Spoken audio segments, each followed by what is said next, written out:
Hello guys, sekali lagi bersama saya lagi dalam Alright Nopa Channel. Antara satu perbahasan yang menarik untuk saya kongsikan bersama adalah perbahasan padu daripada YB Gobind Singh berkaitan dengan belanjawan 2024. Walaupun beliau mengatakan belanjawan ini adalah belanjawan yang komprehensif, terbaik, tetapi sebagai ahli parlimen yang bertanggung jawab, beliau juga turut ya memberikan ucapan berkaitan dengan kepayahan anggota polis ya di dalam negara kita. Dan saya juga amat setuju dan terkejut dengan situasi ini. Jadi menarik untuk kita dengar ya pencerahan daripada YB Gobind Singh dan juga cadangan-cadangan yang diberikan oleh beliau. Jadi sahabat semua, saya mau kita menonton bersama apakah yang dikatakan oleh YB Gobind Singh berkaitan dengan isu ini. Jadi tanpa buang masa, mari kita dengar bersama. Terima kasih Tuan Speaker kerana membenarkan saya juga mengambil bahagian di dalam pembahasan rang undang-undang berkaitan dengan perbelanjawan. Tuan Speaker, kita semua dengar hari Jumaat yang lalu ucapan pembentangan daripada Yang Amat Berhormat Perdana Menteri Tambun, dan saya rasa cukup jelas bahawa apa yang dibentangkan itu adalah satu belanjawan yang jelas rancangannya untuk kita mengangkat balik ekonomi negara dan untuk kita pastikan bahawa dalam tahun yang akan datang ini kita dapat lihat sebenarnya apakah rancangan kerajaan berkenaan dengan beberapa perkara-perkara tertentu. Jadi sahabat saya yang berhormat daripada Indra Mahkota sebut berkenaan dengan ekonomi digital. Saya rasa tidak ada masalah negara kita dan kerajaan menerima bahawa ekonomi digital itu sangat penting, ianya menjadi satu daripada apa yang kita sebut sebagai jentera untuk kita memajukan ekonomi. Tapi Tuan Speaker, apa yang penting daripada semua ini adalah untuk kita pastikan bahawa kita mewujudkan satu jawatan kuasa yang boleh menyemak keberkesanan rancangan yang dikemukakan melalui belanjawan yang telah pun dibentangkan. Kerana Tuan Speaker, apa yang kita lihat kerap kali banyak rancangan dikemukakan melalui satu belanjawan. Tetapi selepas 1 tahun kita lihat kembali adakah atau tidak semuanya kena pada tempat dia. Kita semua tahu realistiknya tidak semua yang dapat kita capai. Tapi saya rasa perlu ada satu cara bagaimana kita boleh sukat jauh mana kita berjaya untuk kita melaksanakan apa yang kita telah pun sebut sebagai rancangan dalam belanjawan tersebut. Tuan Speaker, masa tidak mengizinkan, saya akan fokus kepada beberapa perkara yang tertentu sebelum saya ini teruskan dengan soalan-soalan spesifik berkenaan dengan belanjawan ini. Tuan Speaker, saya dengar ucapan Yang Amat Berhormat Perdana Menteri berkenaan dengan perlunya kita menggalakkan pihak polis dan sebagainya melaksanakan tugas mereka. Bajet ini adalah satu bajet yang cukup besar, almost 400 billion, di mana kita dapat lihat peruntukan dibuat untuk kita perbaiki aset-aset PDRM dan juga kita dapat naik taraf aset-aset yang lama dan sebagainya. Tetapi Tuan Speaker, saya rasa penting untuk kita sebagai ahli parlimen untuk mendengar suara daripada anggota-anggota polis di luar sana berkenaan dengan masalah mereka dan apakah sebenarnya yang kita harus laksanakan untuk kita memberikan mereka keyakinan bahawa kerajaan faham masalah mereka dan akan mengambil langkah untuk memperbaiki masalah-masalah yang lama. Tuan Speaker, kalau saya diizinkan untuk membaca satu rancana yang dihasilkan susulan daripada satu video yang telah pun dipaparkan dalam Facebook beberapa hari yang lalu, yang berkaitan dengan gaji anggota polis. Dan ini adalah apa yang disebut oleh Pengarah Jabatan Siasatan Jenayah Bukit Aman, Datuk Seri Muhammad Syuhaili Muhammad Zain. Ini apa yang disebut, saya baca daripada artikel ini bertarikh 10 Oktober tahun ini. Tajuk dia, macam mana anggota polis nak hidup di Kuala Lumpur dengan gaji 105,000 sebulan. Anak isteri pula sakit.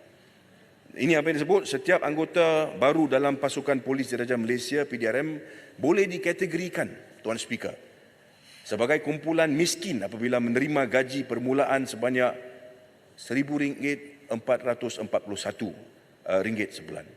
Paling menyedihkan, Tuan Speaker, apabila anggota dalam kategori terbabit ditugaskan di kawasan bandar besar seperti Kuala Lumpur yang menjadikan mereka miskin bandar.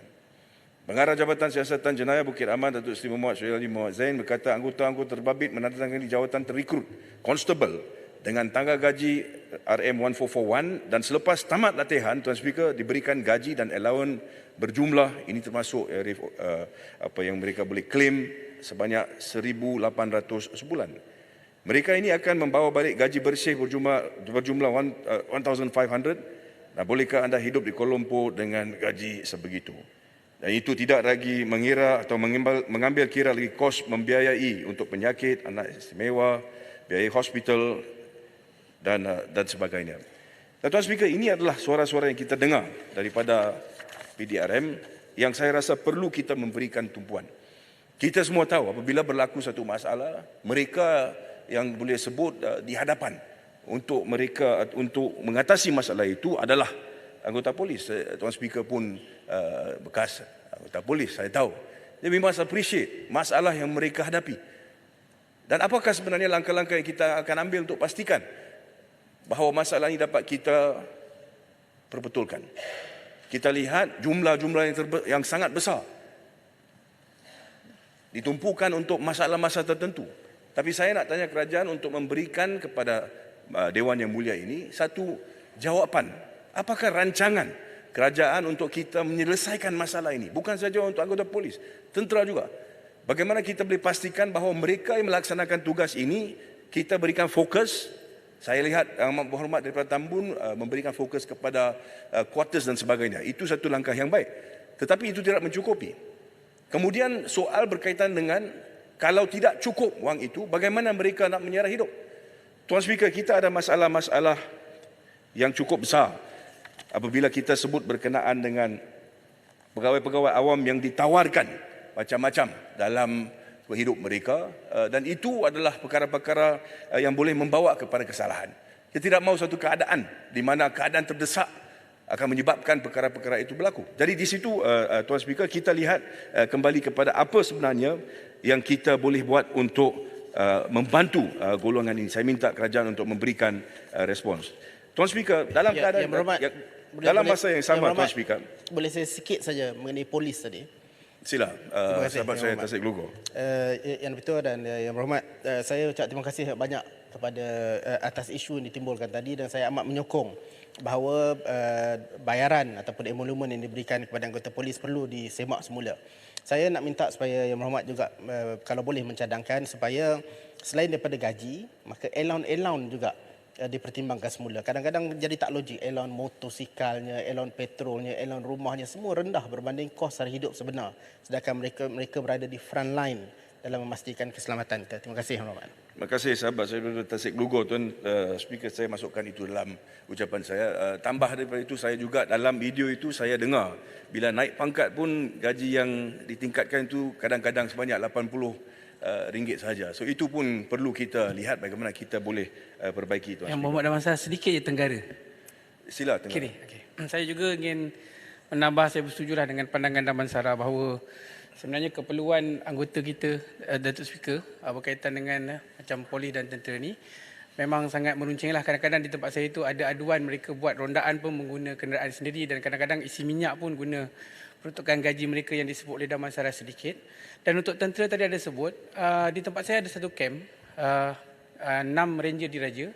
Mereka pun sebenarnya berhadapan juga dengan situasi selain daripada gaji mereka yang disebut tadi itu, mereka juga kurang faedah daripada segi penempatan ni, sebab 60% daripada mereka ni terpaksa duduk di luar, dan itu menambah lagi kos-kos tentera ni. Jadi saya mohonlah pandangan daripada Damansara, maksud selain daripada gaji, kemudahan-kemudahan lain tu, selain daripada pandangan kedua tadi ada tentang allowance, juga tentang kemudahan-kemudahan yang mereka boleh dapat sebenarnya.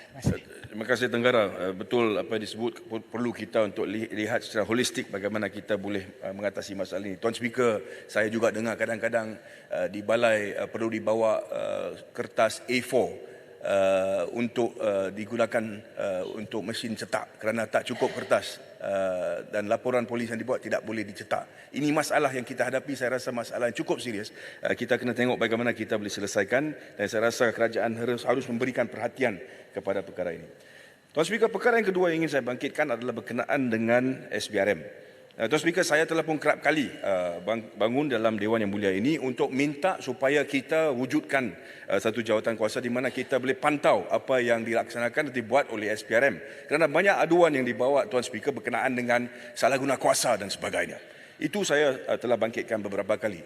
Tuan Speaker, saya apabila bangkitkan perkara ini diberikan jawapan bahawa wujudnya pihak polis laporan boleh dibuat, kemudian ada badan-badan lain dan sebagainya yang boleh bantu, dan kerajaan telah memberikan komitmen bahawa akan mereka menghalusi perkara ini dan mungkin membawa satu mekanisme yang baru bagaimana kita boleh melihat masalah-masalah yang diadukan dan selesaikannya. Tapi Tuan Speaker, dalam satu aspek yang tersendirinya, ini adalah aspek berkaitan dengan ahli-ahli parlimen.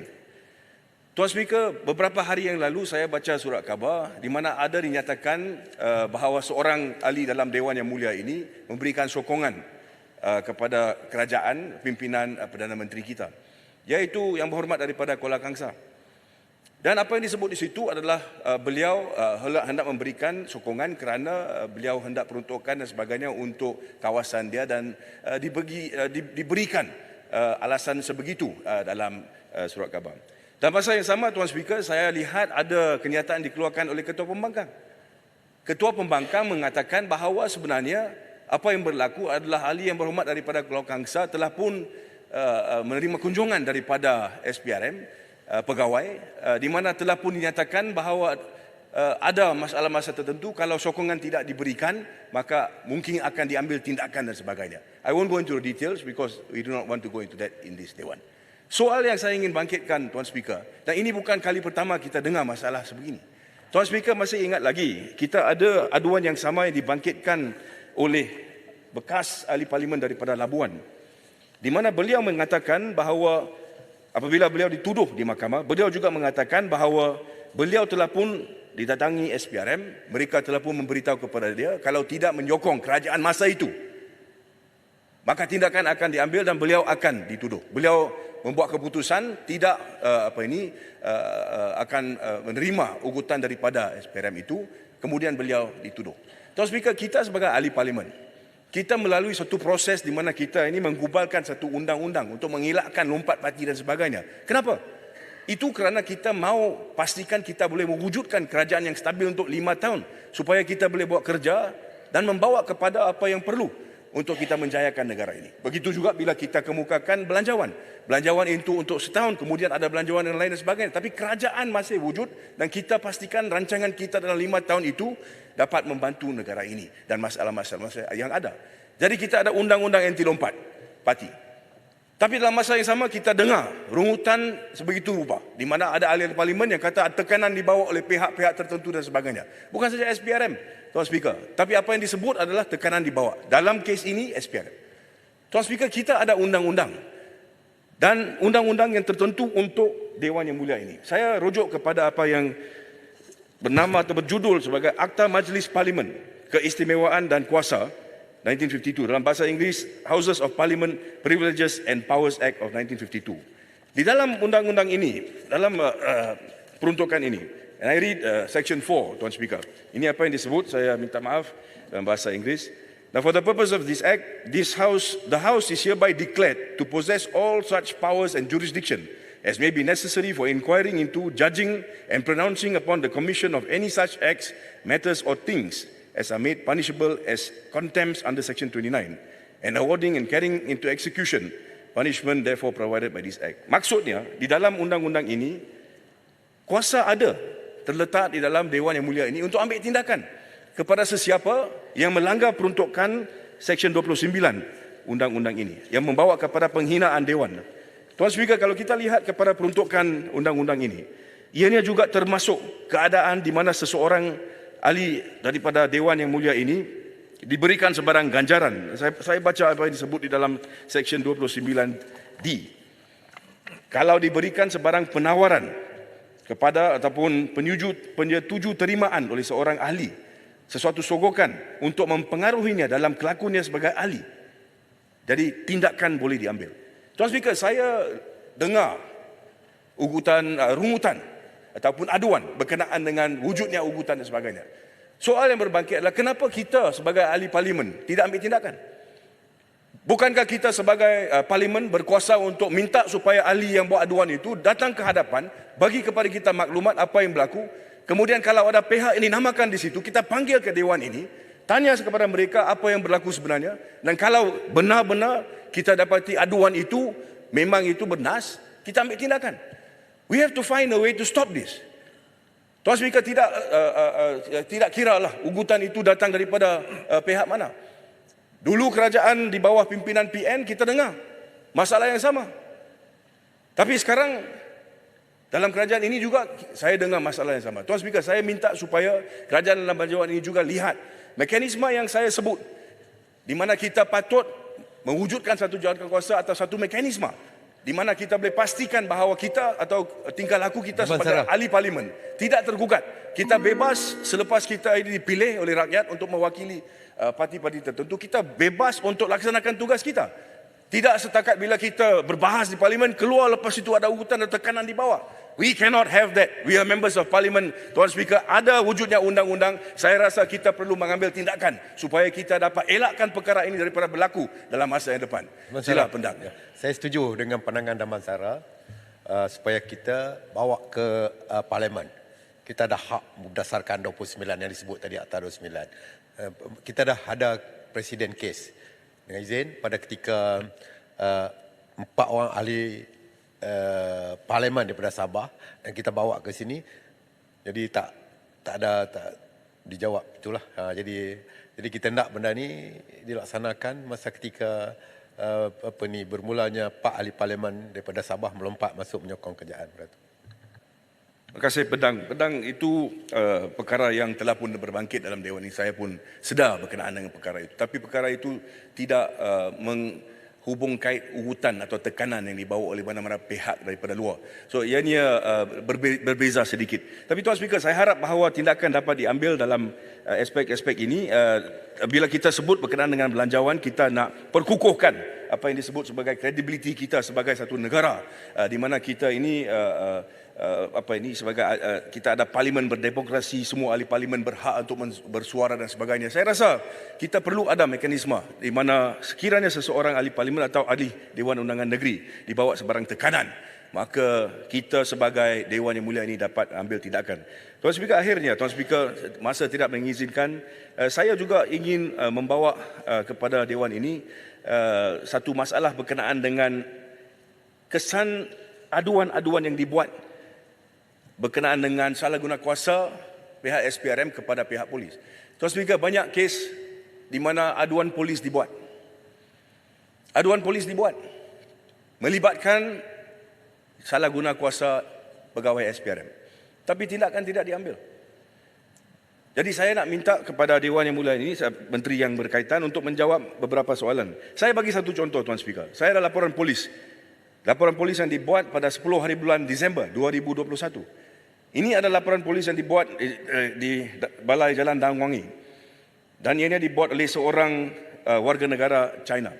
The complaint is this, Tan Sri Speaker. Beliau berkata, beliau bagi masa dan sebagainya. Butir-butir ada bersama dengan saya untuk rekod Dang Wangi Report 028219/21. Itu adalah nombor report ini. Tarikh yang dilaporkan 10 hari bulan 12 2021.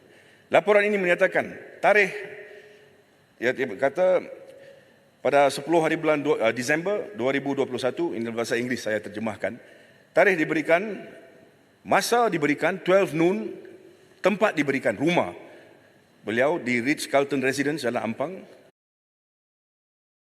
Apa yang berlaku? Beliau telah pun ambushed by 3 men suspiciously and barged into my house and stating that they are MACC personnel and currently investigating an anti-money laundering case against me. Kemudian di dalam laporan yang sama, beliau mengatakan 3 pegawai itu telah pun membuat apa yang disebut sebagai a search dalam rumah tersebut. Selepas membuat search tersebut, mereka berjaya mengambil jumlah wang sebanyak dekat 600,000 daripada rumah beliau, dan mereka ambil wang itu dan keluar daripada rumah beliau. Dia buat laporan polis, dia kata dia tak ada siasatan, tak ada mana-mana siasatan terhadap beliau. Beliau buat laporan polis, confirm tidak ada siasatan. Kemudian polis pergi cari pegawai-pegawai SPRM ini, dapat wang itu dan disahkan tidak ada sebarang siasatan terhadap beliau. Sebenarnya apa yang berlaku, mereka masuk ke situ, salah guna kuasa dan ambil wang itu. Tapi tidak ada tindakan. Jadi Tuan Speaker, bagaimana kita hendak mengembalikan keyakinan? Kalau kita nak minta supaya pelabur-pelabur asing dan sebagainya datang ke negara ini, kita lihat kejadian berlaku. Laporan polis dibuat, siasatan siap. Saya nak tanya kepada Menteri untuk jawab, apa yang telah pun berlaku kepada 3 pegawai SPRM ini? Saya telah tulis surat, tapi tidak ada sebarang jawapan. Mereka kata akan diambil tindakan, tapi tidak ada tindakan. Tapi Tuan Speaker, it comes back to what I said before. Kita perlu ada satu mekanisme di mana kalau ada sebarang aduan, tempat ditetapkan untuk kita bawa aduan itu dan kita dapat lihat masalah itu diselesaikan. Itu bukan saja untuk orang awam di luar sana, tapi juga ahli-ahli parlimen. Dan saya harap bahawa apabila kita lihat kepada bagaimana kita nak untuk 5 tahun kembalikan keyakinan pelabur-pelabur daripada luar negara dan sebagainya, kita nak tarik FDI dan sebagainya, kita kena mula dengan memperbaiki masalah-masalah yang kita ada di sini. Kalau mereka datang ke sini, mereka buat laporan polis, wang mereka diambil dan sebagainya dan tidak ada tindakan, saya rasa mereka akan fikir kembali sekiranya atau tidak mereka nak membuat pelaburan di Malaysia, dan itu satu perkara yang harus kita elakkan. Tuan Speaker, saya harap perkara-perkara yang saya bangkitkan ini dapat diberikan jawapan oleh menteri-menteri semasa jawapan nanti. Terima kasih Tuan Speaker. Terbaik sahabat semua, itu dia satu ucapan pidato perbahasan yang melibatkan Belanjawan 2024 ini. Jadi menarik apa yang dibongkarkan, dinyatakan oleh YB Gobind Singh ini, sahabat-sahabat semua. Satu perkara yang tidak sepatutnya. Yang pertama tadi adalah tentang kebajikan polis, polis PDRM, yang tingkat gaji yang begitu rendah, allowance yang begitu rendah. Dan yang terakhir tadi ada juga dikatakan berkaitan dengan isu seorang ahli parlimen daripada Kuala Kangsar, yang mana sekarang ini beliau memberikan kenyataan untuk menyokong kerajaan perpaduan Perdana Menteri hari ini. Namun rungutan dan juga cubaan tuduhan daripada Ketua Pembangkang khususnya, yang menyatakan kononnya ini adalah satu intimidasi daripada pihak SPRM. Sedangkan hakikatnya sahabat semua, individu tersebut memberi jawapan maklum balas bahawa beliau sendiri yang membuat keputusan itu tanpa ada tekanan daripada pihak lain. Jadi ini adalah satu tuduhan yang melampau. Jadi kita seperti yang dikatakan oleh YB Gobind, tindakan harus diambil terhadap mereka-mereka yang sengaja membuat persepsi buruk seperti ini. Untuk apa? Untuk mewujudkan persepsi jahat, persepsi buruk kepada pihak SPRM maupun kerajaan hari ini, kerana juga disentuh kononnya Perdana Menteri terlibat memberikan arahan dalam perkara ini. Ini adalah satu tuduhan yang melampau sahabat-sahabat semua. Jadi itu dia, sangat setuju dengan kenyataan daripada YB Gobind ini, dan kita harap tindakan seharusnya dilakukan. Jadi terima kasih, sampai di sini saja. Izinkan saya untuk mengundurkan diri, dan seperti biasa peribahasa mengatakan, tapapan kangkap 2 tahun keinginan. Dalam bahasa Melayunya, tepuk dadah, tanya selera. Sekian saja daripada Alright Nampak Channel. Kita berjumpa lagi. Bye-bye.